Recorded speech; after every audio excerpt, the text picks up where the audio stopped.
¿Quién fue el explorador más valiente? El primer hombre en coronar el Everest. ¿Los marinos chinos mencionados por los libros de historia?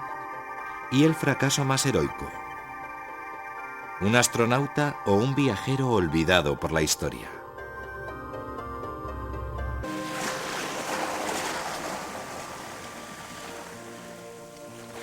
El mayor descubrimiento de la historia, la culminación de un sueño. Cristóbal Colón, un pequeño comerciante con una gran visión. El explorador más famoso de la historia, pero ¿cuál es la verdad de su viaje y su descubrimiento? Es el típico europeo venido a más.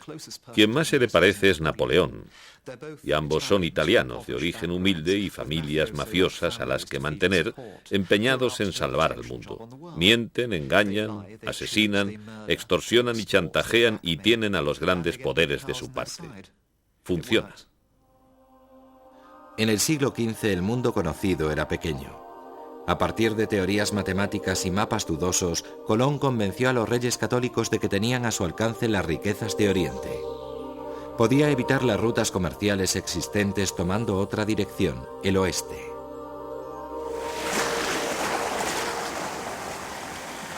Lo arriesgó todo.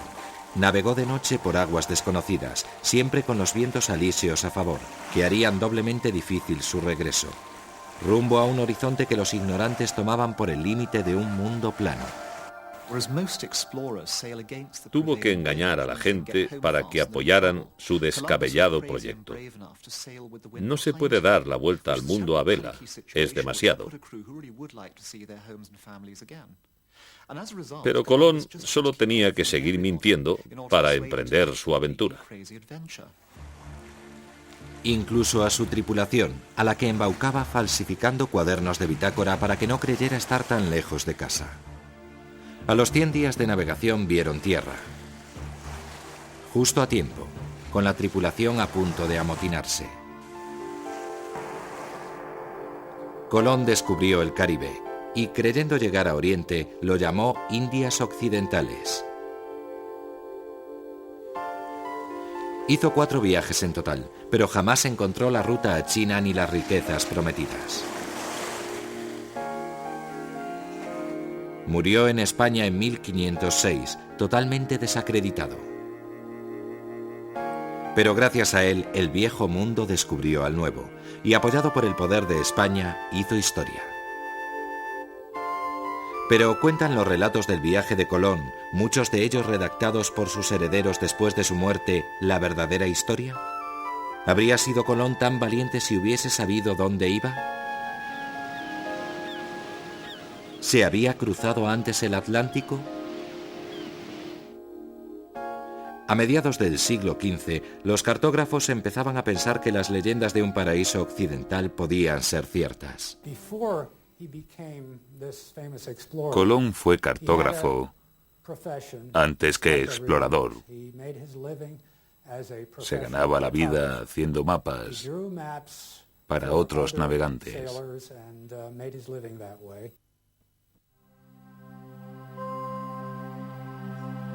El Piri Reis. Este mapa, encontrado en 1929 en Estambul, es obra de un almirante turco del siglo XVI. Compila varios mapas más antiguos perdidos hacía tiempo. El mapa contiene islas desconocidas para los europeos en tiempos de Colón. Y lo que es más extraño, perfila el Polo Sur no solo antes de que los europeos lo descubrieran, sino antes de que lo cubriera el hielo. Este mapa no es falso, es uno de los mayores misterios de la exploración. ¿Vio Colón una versión anterior? Nunca lo sabremos, pero el mapa de Piri Reis no es la única fuente posible de ese misterioso conocimiento.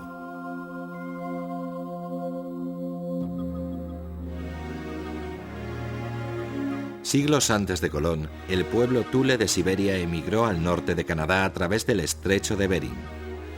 Los Thule, raza de exploradores, llevaban los mapas en su memoria y los transmitían de padres a hijos representándolos en la tierra.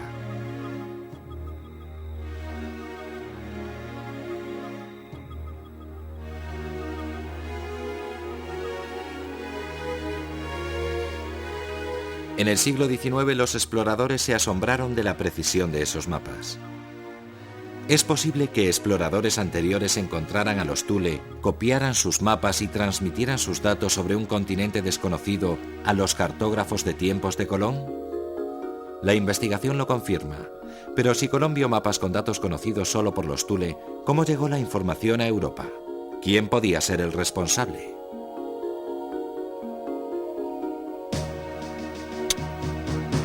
El explorador vikingo Erik el Rojo fue desterrado de Islandia en el año 982, en castigo por su participación en una sangrienta venganza. Navegando hacia el oeste descubrió Groenlandia, Tierra Verde, nombre engañoso que le dio para atraer gente a un desierto de hielo.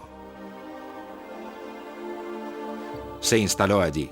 La muerte le sorprendió cuando se disponía a acompañar a su hijo Leif en un nuevo viaje hacia lo desconocido. Y Leif navegó sin él hasta una costa aún más lejana que llamó Vinland, Terranova. En los años 60 se encontraron en Newfoundland pruebas arqueológicas de la veracidad de las sagas vikingas, consideradas un mito hasta entonces. Las ruinas de una granja vikinga del siglo X. ¿Copiaron los vikingos los mapas de los Thule? ¿Los llevaron ellos a Europa? No hay certezas, aunque quizá fueron otros antes que ellos. Realmente ya en el 7000 u 8000 e incluso en el 10.000 a.C., hubo gente que cruzó el Atlántico en canoas de piel, como los fenicios, los celtas, los irlandeses y los galeses. Todos estos pueblos tenían leyendas sobre gente que cruzaba el océano Atlántico, y esto ocurrió antes de que llegaran allí los vikingos alrededor del año 1000 después de Cristo. Pero sería el nombre de Colón el que quedaría ligado al descubrimiento del Nuevo Mundo.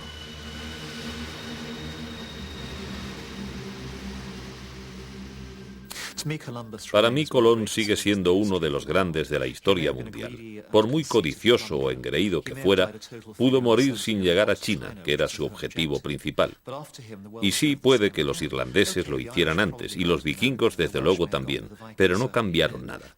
Después de Colón, los dos hemisferios quedaron unidos para siempre.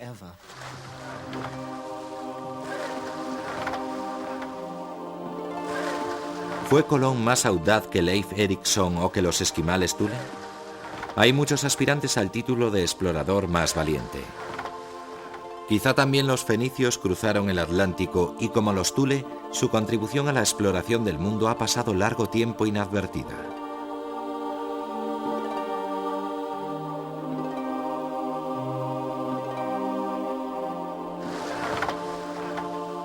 El historiador griego Heródoto habla de un fabuloso viaje de exploradores fenicios que partieron en busca de los límites del mundo en el siglo VIII a.C. Durante meses, a pesar de su terror, se adentraron por aguas desconocidas.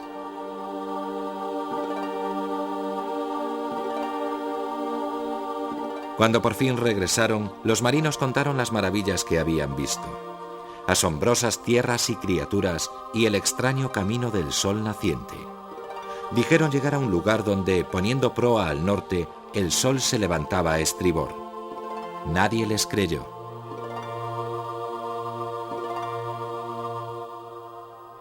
Casi 2200 años después, cuando en el siglo XV Vasco de Gama rodeó África camino de la India, el mito quedó claro. Tras doblar el cabo de Buena Esperanza, Vasco de Gama vio salir el sol por estribor, poniendo rumbo al norte. El relato fenicio era cierto.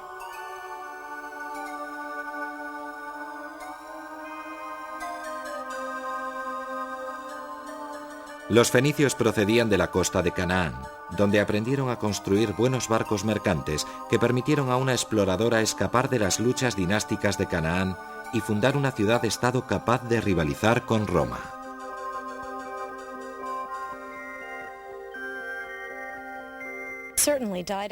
La reina Dido puede ser considerada como una exploradora precoz,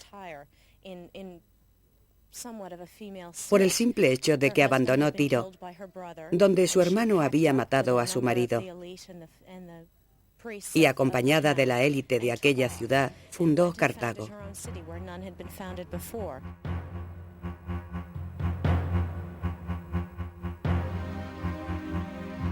Cartago era una ciudad estricta y jerarquizada, que se hizo famosa por su armada, y su puerto fue la octava maravilla del mundo antiguo.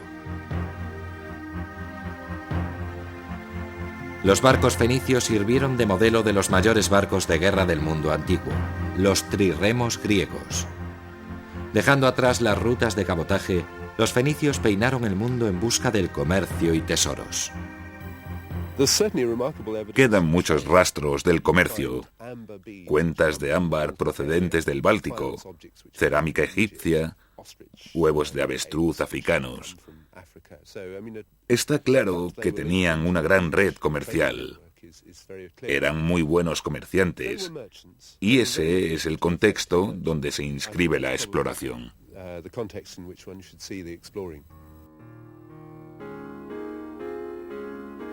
El comercio arrastró a los fenicios a explorar aguas y tierras desconocidas, y también fue el motor de los descubrimientos europeos. ¿Son esos mercaderes exploradores que lo arriesgaron todo por encontrar nuevas rutas comerciales los héroes más valientes de la exploración? Los persas guardaron el secreto de sus rutas a Oriente durante siglos. Eran intermediarios y se enriquecieron con el comercio de especias.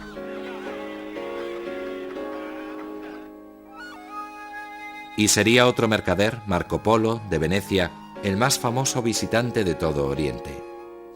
En 1271 salió hacia ese mundo sin mapas y por la ruta de la seda fue el primer occidental en llegar a China.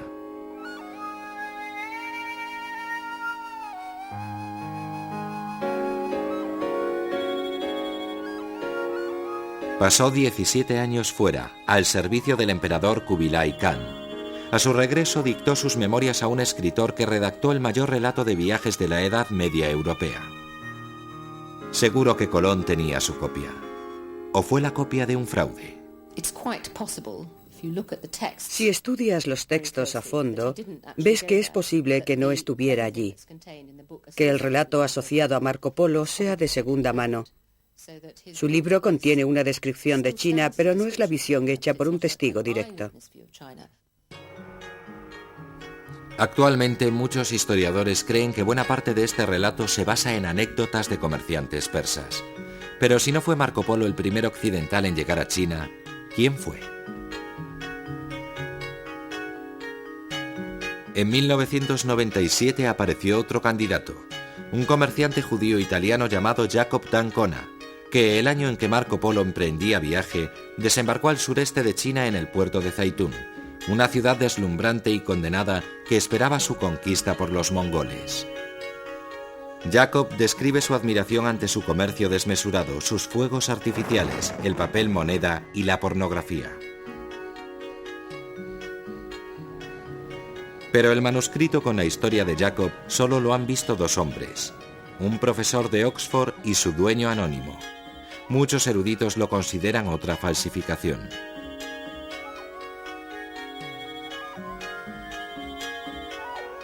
El misterio del primer occidental en pisar China queda por resolver. China tiene su propio explorador heroico, cuyas hazañas hacen sombra a Marco Polo y rivalizan con el descubrimiento de Colón. En zonas de Java y de Tailandia lo siguen reverenciando como a un dios, aunque la historia china oficial lo ignoró durante siglos. Chen Ho, inconformista, militar, siervo y amigo de Yunlong, el segundo emperador Ming. Procedía de una familia corriente, pero debió ser un niño excepcional. A los 10 años fue elegido para ser castrado y convertirse en un eunuco al servicio del gobierno, y no habría sido elegido si no hubiese tenido unas condiciones extraordinarias.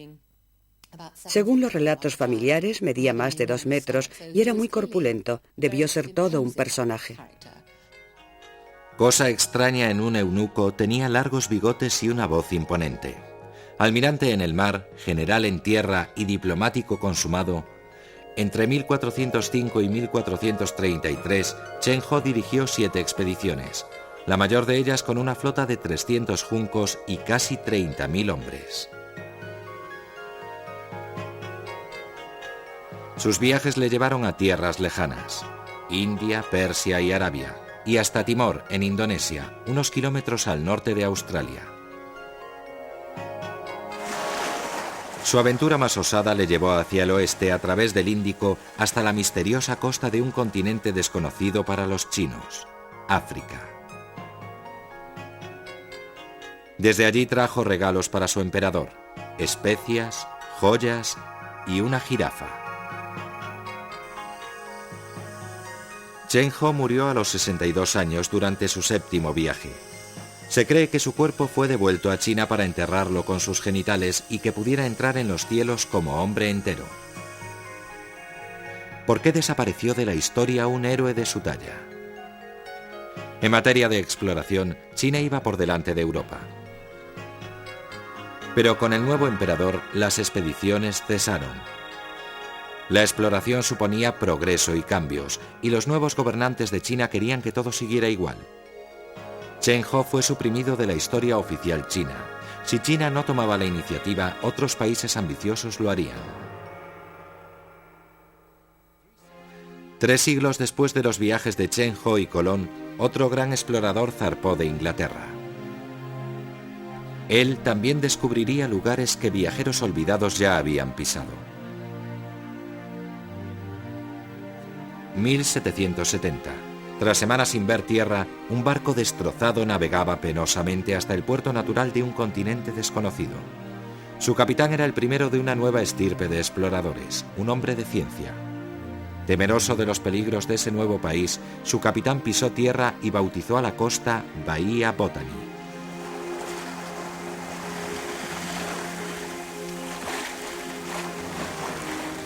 El explorador británico, el capitán Cook, acababa de atracar en Australia, que en tiempo se tuvo por un mito, el equivalente de la Atlántida en el Pacífico.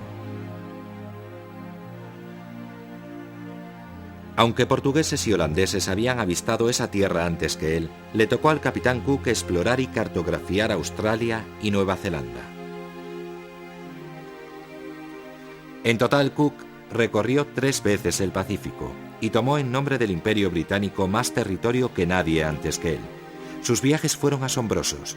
Descubrió que hasta las islas más lejanas ya estaban colonizadas.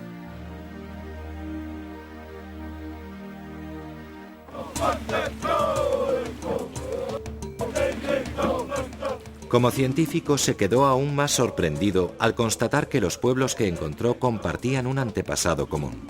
¿Cómo habían llegado? ¿Cómo era posible que gente sin tecnología ocupara todas las islas de un océano?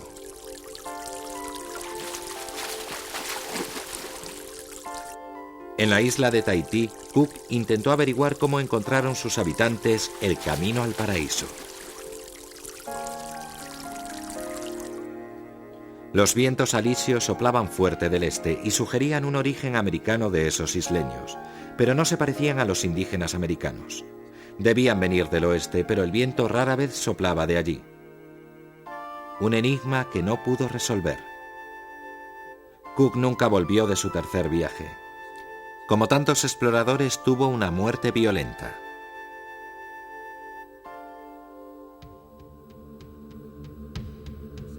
En 1779, apenas pisó Hawái, los nativos le atacaron y le mataron. Pero Cook estaba en lo cierto. Los polinesios habían venido del oeste. Con la ayuda de la arqueología y la genética, se ha conocido el alcance de su migración. Los vestigios demuestran que los polinesios procedían de Tonga y de Samoa. Se expandieron gradualmente llegando en el 300 después de Cristo a la isla de Pascua y hasta Nueva Zelanda 7 siglos después.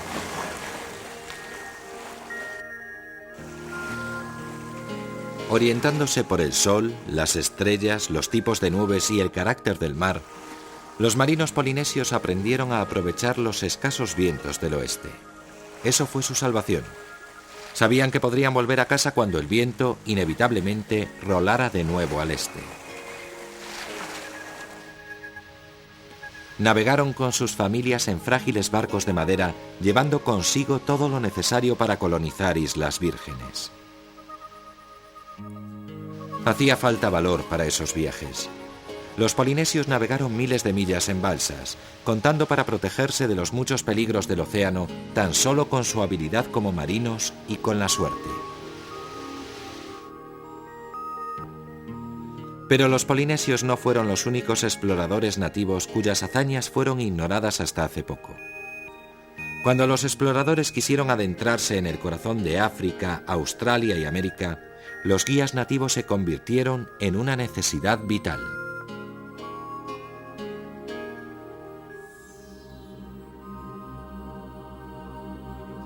En 1802 el presidente Thomas Jefferson compró una gran extensión de tierra a Napoleón.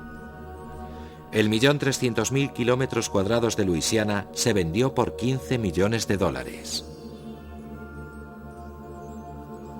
Era un territorio totalmente vacío, no explorado ni cartografiado por el hombre blanco.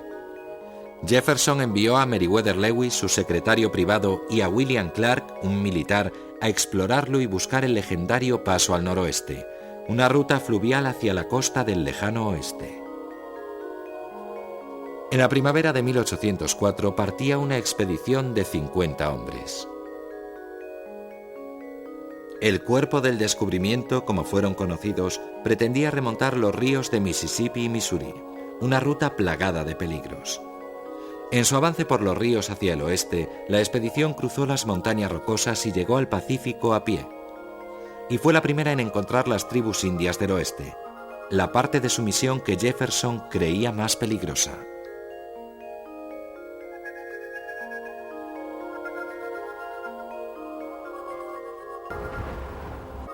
Los diarios de la expedición relatan las dificultades del cuerpo durante sus 2 años de viaje, desde la falta de comida hasta los enjambres de mosquitos gigantes, pasando por el frío, así como su admiración ante los paisajes.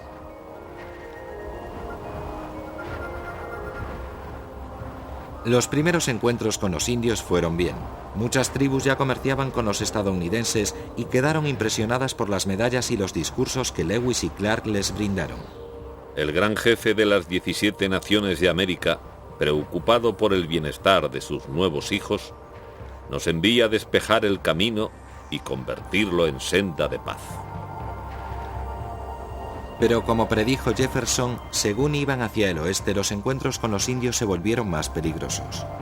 A pesar de sus rifles, el cuerpo no era rival para los indios. Por suerte, Lewis y Clark tenían otra arma, una nativa americana llamada Sacagawea. Antes de sumarse al cuerpo, fue raptada por otra tribu, vendida como esclava y entregada en matrimonio a un mercader de pieles francés, del que tuvo un hijo. Unos pocos meses después de unirse a la expedición, demostró su valía. El cuerpo tropezó con un destacamento guerrero de los Shoshone. Fue un encuentro tenso del que cabía esperar cualquier cosa. Lewis nos lo cuenta en su diario.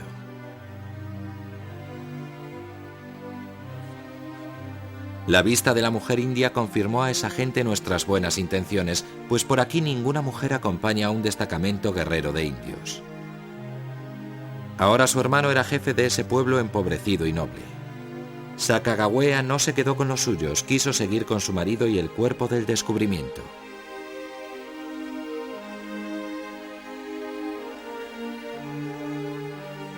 En reconocimiento por su papel, se le dio derecho a votar en las juntas del cuerpo.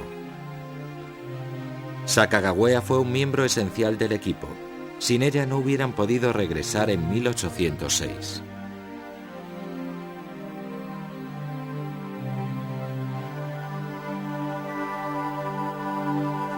Aunque Lewis y Clark nunca encontraron el paso al noroeste, simplemente porque no existía, permitieron concebir la inmensidad del continente como un solo país, unos Estados Unidos que se extendieran de costa a costa. Y todo esto fue posible gracias a la lealtad y el valor de una guía nativa. En cambio, la primera expedición al interior de un continente en la otra punta del mundo nos sigue recordando lo temerario que es ignorar la sabiduría nativa. Fue un exoficial de caballería irlandés llamado Robert O'Hara Burke quien dirigió la expedición de 1861 a través de Australia. Su segundo era William Wills, un joven inglés. Pretendían ser los primeros en cruzar de sur a norte el continente australiano. Querían demostrar que el hombre blanco podía dominar el corazón del continente sin la ayuda nativa. Para la nueva nación australiana fueron héroes con un objetivo noble, pero la suya no fue una historia de resistencia heroica, sino de tremenda locura. Burke y Wills llegaron a Australia en busca de fortuna. Ni ellos ni su destacamento de jóvenes oficiales tenían experiencia en exploración. Burke, el jefe, era orgulloso e ignorante.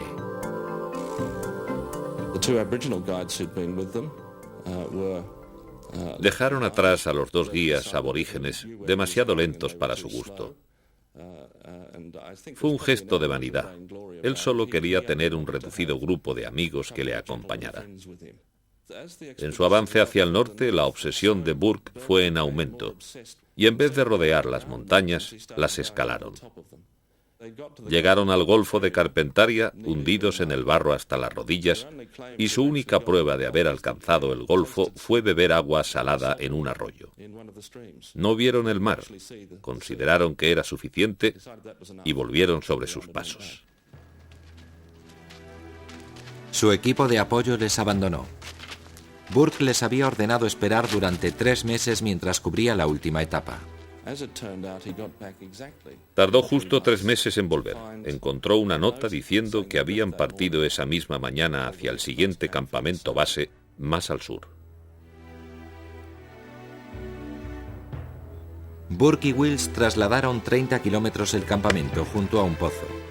Conforme a lo acordado, enterraron notas al pie de un árbol para no perderse, pero hambrientos y despistados olvidaron marcarlo. Así que la expedición de búsqueda no los vio y los dio por perdidos. Burke y Wills murieron de hambre en Coopers Creek. Junto al cuerpo de Wills se encontró su diario. La última anotación reflejaba su ira por haber sido abandonados. Por lo menos en nuestra posición es un consuelo saber que hicimos cuanto pudimos y que nuestras muertes se deben al mal hacer de otros y no a nuestra temeridad.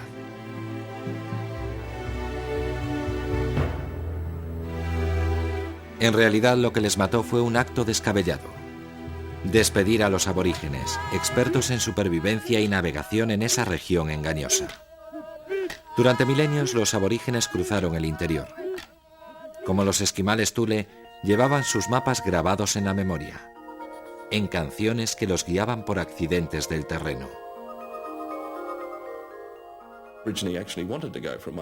Si un aborigen deseaba cruzar Australia, podía hacerlo. Australia está entrecruzada de rutas comerciales en todas direcciones. Se han encontrado materiales del Golfo de Carpentaria en el lejano sur de Australia.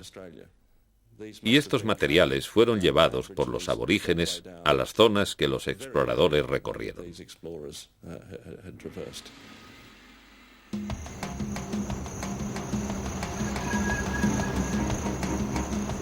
Pero al mismo tiempo que Burke y Wills despreciaban la sabiduría nativa, otro de los exploradores más atrevidos de la historia la buscaba ardientemente.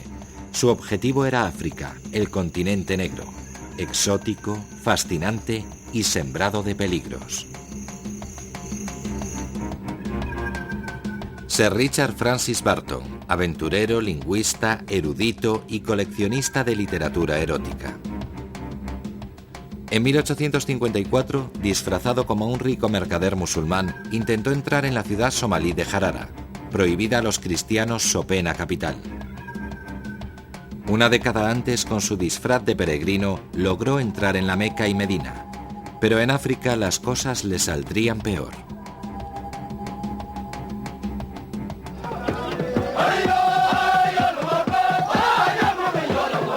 Pese a haber hecho amistad con un señor de la guerra local, al avanzar tierra adentro su expedición tropezó con otras tribus hostiles.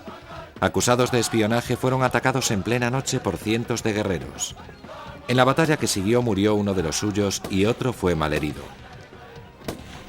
El propio Burton se salvó por los pelos cuando una jabalina le atravesó ambas mejillas y le rompió la mandíbula.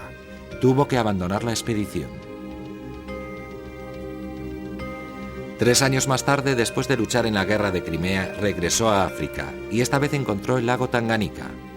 Pero su verdadero objetivo era la misteriosa fuente del Nilo. El origen del Nilo había atraído durante siglos a los exploradores. Ya en 1352, el gran explorador marroquí Ibn Battuta, considerado por algunos el mayor explorador de todos los tiempos, que había conseguido ir a China y volver, había buscado la fuente. Pero la fuente del Nilo le derrotó. En vez de eso llegó al Níger, donde estuvo a punto de perder la vida cuando se aliviaba en sus aguas infestadas de cocodrilos.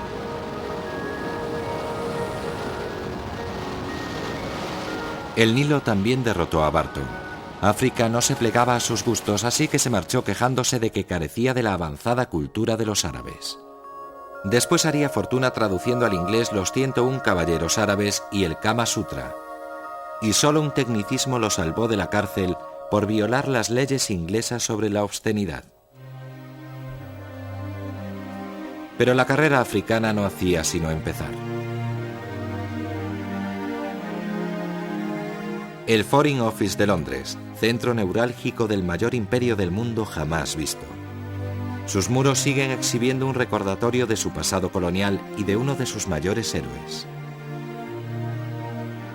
El Dr. David Livingstone, misionero escocés y ardiente enemigo de la esclavitud.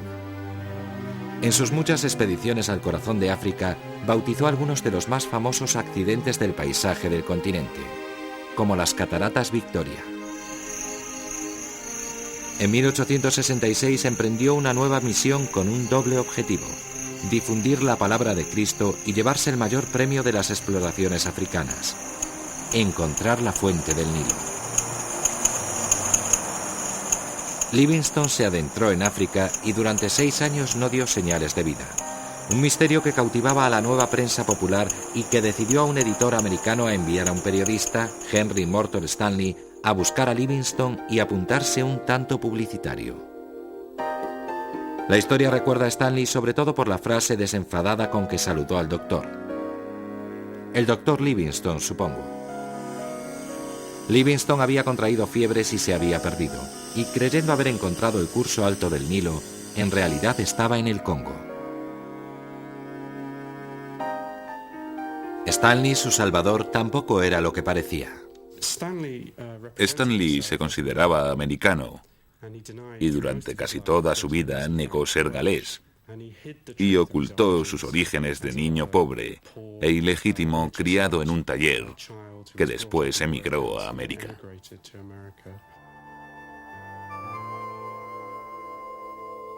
La prensa divulgó los métodos de exploración de Stanley. Se le acusó de explorar invadiendo, de brutalidad con los nativos y de matar a inocentes en su ansia de trofeos. No es fácil juzgar las acusaciones de violencia contra Stanley, sobre todo por lo abierto que era Stanley, donde otros exploradores hubieran sido más reservados.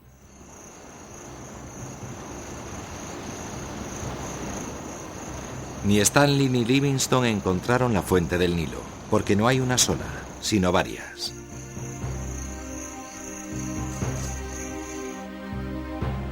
Al final de su vida, Stanley retomó la nacionalidad británica y fue nombrado caballero por sus servicios al imperio.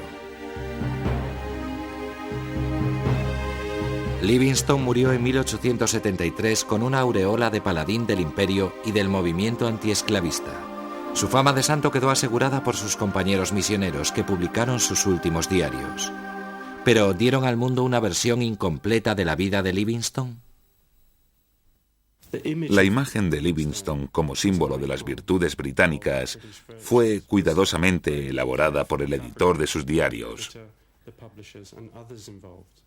En la versión final, se suprimió alguna de las referencias a su relación con los indígenas africanos, las quejas sobre sus patrocinadores en Inglaterra, su actitud cada vez más cascarrabias hacia todo tipo de gente.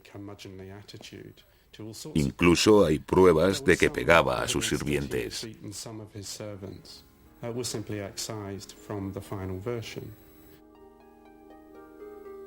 Aunque esas acusaciones empañan la reputación de Livingstone, fue sin duda un hombre iluminado para su época. Pero los derechos y recompensas otorgados a los pueblos indígenas, sobre todo en calidad de guías, continuaron en el siglo XX.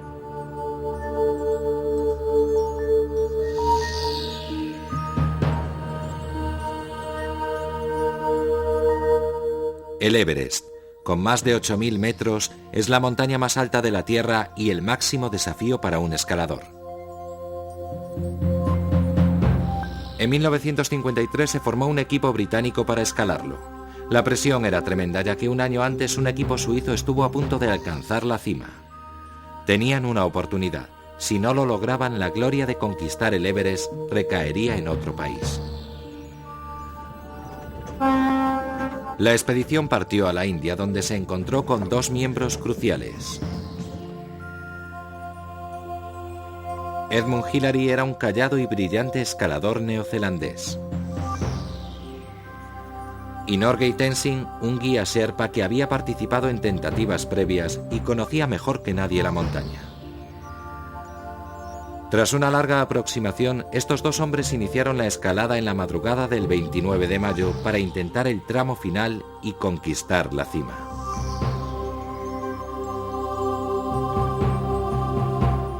Escalaron palmo a palmo y sin descanso la falda de la montaña, separados entre sí y de una muerte segura por unos metros de cuerda. Tras 11 horas de tormento alcanzaron la gloria. Fueron los primeros en pisar el punto más alto de la Tierra. El mundo entero celebró su triunfo. A su regreso fueron aclamados como héroes y quedaron apabullados por su celebridad. El público británico estaba especialmente fascinado por el Sherpa Tenzing. First of all, a lot of English wives would like me to ask him what does his wife think about all this going off in the mountains. और बाल बच्चे सब जरा इस बात के लिए थोड़ा इनकार करता है. Well, he says that his children and his mother and naturally his wife too are not too keen on it for obvious reasons. Pero los medios de comunicación pronto se obsesionaron por una pregunta. ¿Fue Tenzing o Hillary el primero en pisar la cima? John Hunt, jefe de la expedición, tuvo que convocar una conferencia de prensa para resolver el asunto. Los dos amigos insistieron en que fue un esfuerzo conjunto. Solo les separaban un par de metros de cuerda. Dependían totalmente el uno del otro. Hillary fue nombrado caballero, y como el gobierno indio recién independizado se negó a permitir que Tenzing recibiera ningún galardón que llevara el título del imperio, fue premiado con la más humilde Cruz de San Jorge.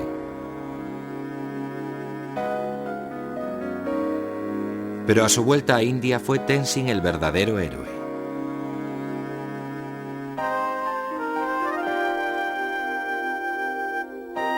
Un año después la montaña se vengó. Hillary estuvo a punto de morir de mal de altura y no volvió a trepar picos tan altos. En premio a su valor, Tenzing fue nombrado jefe del Instituto de Escalada India, pero murió infeliz en 1986. Obligado a dejar el trabajo que amaba, dedicó sus últimos años a ser guía turístico.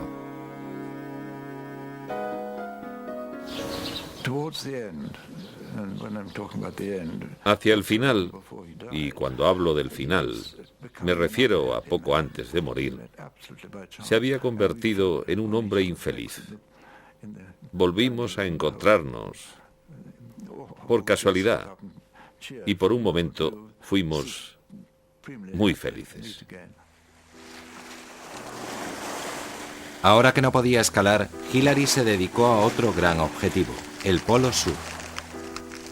En enero de 1958 encabezó el primer equipo que llegó allí después del primer británico, el capitán Scott, 46 años antes.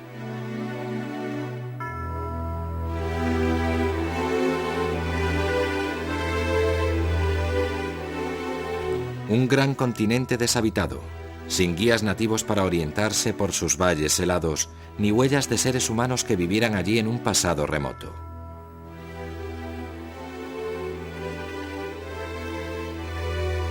El Polo Sur es un reto distinto. Terreno de pruebas para explorar no la tierra o el mar, sino los límites de la resistencia humana. ¿Se habrán realizado allí las mayores hazañas de la exploración?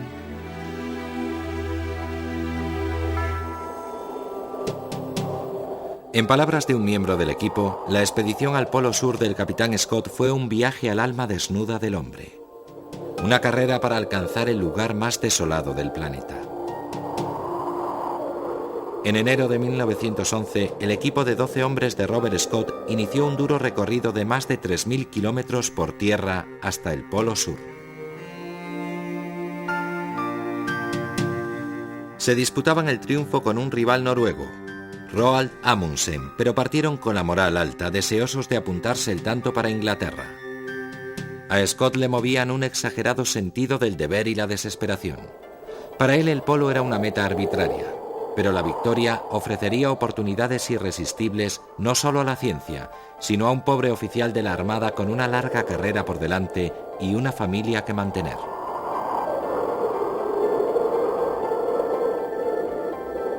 La aventura pronto se convirtió en un desastre. En vez de tiros de perros como Amundsen, Scott optó por trineos motorizados y ponis. Los motores fallaron enseguida, y a los ponis que sobrevivieron a un tiempo peor de lo esperado hubo que rematarlos. En diciembre, al cabo de un año pasado en su mayor parte arrastrando los trineos a pie, 7 miembros de la expedición tuvieron que dar media vuelta. El resto siguió adelante y alcanzó el polo en enero de 1912. Y allí se llevaron el mayor de los disgustos, una bandera noruega y una nota de Amundsen que les había ganado por un mes. Desmoralizado por la derrota, escaso de comida y combustible, el equipo inició el regreso. Avanzaban muy despacio, medio congelados, aquejados de escorbuto, al borde de la locura, solo recorrían unos pocos kilómetros al día. Un miembro murió por una caída en un glaciar. Otro, Titus Oates, casi tullido, sacrificó su vida para que sus amigos tuvieran más posibilidades. El diario de Scott describe su muerte. Era un gran hombre. Ese fue su final. Durmió su última noche esperando no despertar, pero se despertó. Era una mañana de ventisca. Dijo, voy a salir, quizá tarde un rato. Salió a la ventisca y no volvimos a verlo. El sacrificio de Oates fue inútil. Scott y sus colegas quedaron atrapados en su tienda por otra tormenta, tan cerca de su salvación y solo quedaba esperar el final.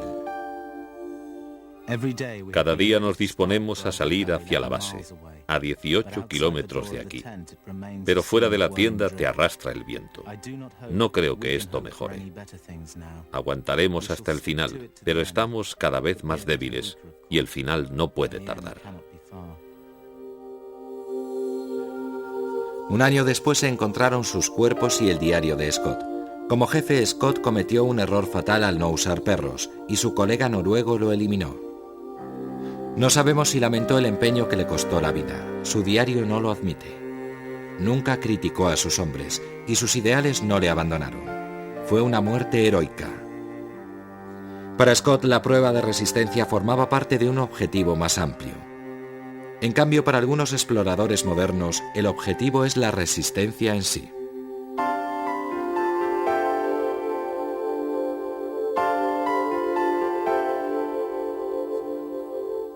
Sir Ranulph Fiennes, aventurero, varón, rival de Sean Connery para el papel de Bond en los años 60 y considerado el mayor explorador vivo del mundo. Si me enterara de que mis rivales noruegos van a intentar cruzar todo el territorio del Polo Sur, tendría que reunir a mi equipo y tomar el único vuelo anual a la zona. Vuelo que compartiríamos con ellos, porque aunque creyéramos que no puede hacerse, quizás ellos supieran algo que nosotros ignoramos.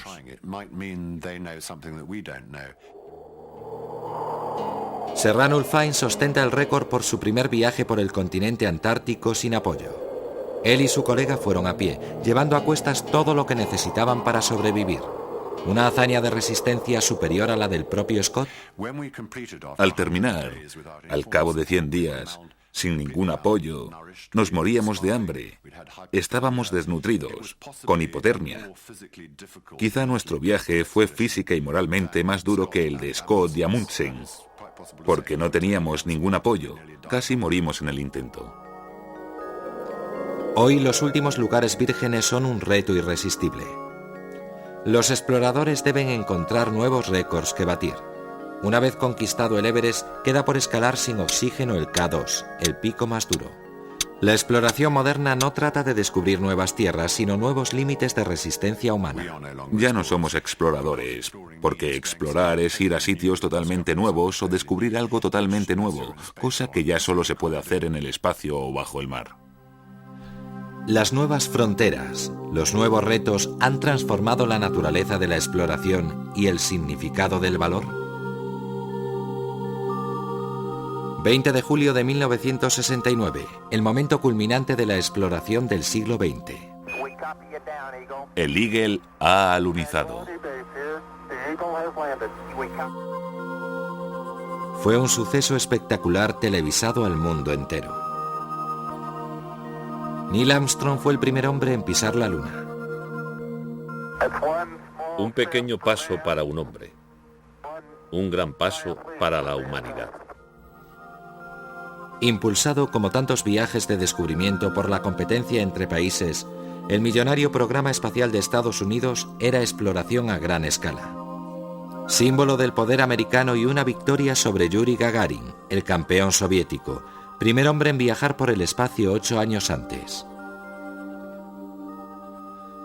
Junto con Buzz Aldrin y Michael Collins, la tripulación del Apolo 11 llegó a la Luna en lo que los historiadores del futuro probablemente consideren un prodigio de pirotecnia. 20 años después, la tragedia del Challenger confirmaba trágicamente que los viajes espaciales siguen siendo muy peligrosos.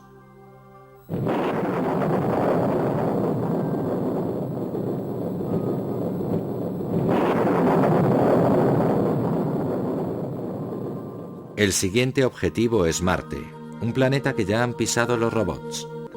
Pero aún quedan misterios de exploración aquí en la Tierra. Tenemos robots en Marte, pero nunca hemos bajado al fondo del Mar Negro. Espero ser la primera persona que explore esa zona. Los primeros submarinistas de la historia figuran entre los exploradores más valientes. Hasta 1963 no se sumergió el primer hombre en la falla mariana de 12.000 metros de profundidad. Los submarinos modernos como el Deep Fly One alcanzan los 12.000 metros de profundidad. ¿Qué encontrarán los exploradores en estas profundidades? Estoy convencido de que las profundidades abisales contienen más historia humana que todos los museos del mundo juntos. Actualmente estamos realizando expediciones y veremos cómo todo esto se confirma. Pero muchos de los exploradores del futuro observarán sus hazañas desde la seguridad de la sala de control. Estamos viendo nuevas eras de descubrimientos en el espacio exterior porque se ha desarrollado tecnología capaz de recorrerlo, o el telescopio Hubble que puede verlo. Y también podemos ver el mundo submarino porque hemos cambiado los vehículos pilotados por el hombre, muy ineficaces, por vehículos robotizados y por el desarrollo de nuevas tecnologías.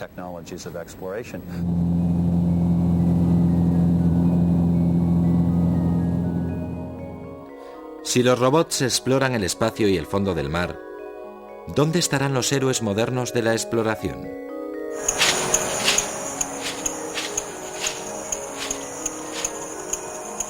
Amazonia, una de las últimas grandes fronteras del mundo, donde la exploración moderna ha tenido unos resultados más trágicos.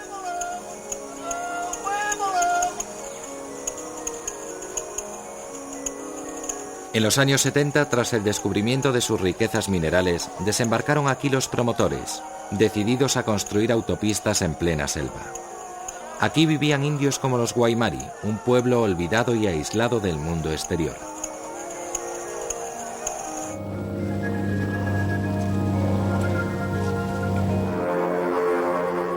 El explorador Gerberto Pinto se adentró en la selva amazónica y entró en contacto con ellos.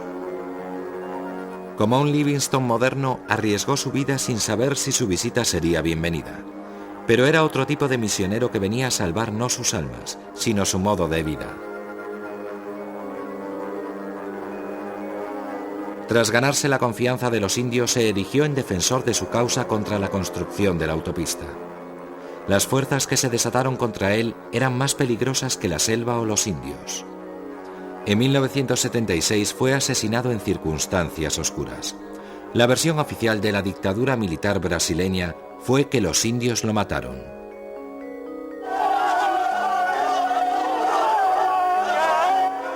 ¿Están los exploradores más valerosos en selvas como la Amazonia intentando proteger a los pueblos perdidos del mundo? A lo largo de la historia, los exploradores han afrontado un hecho una y otra vez. No son los primeros.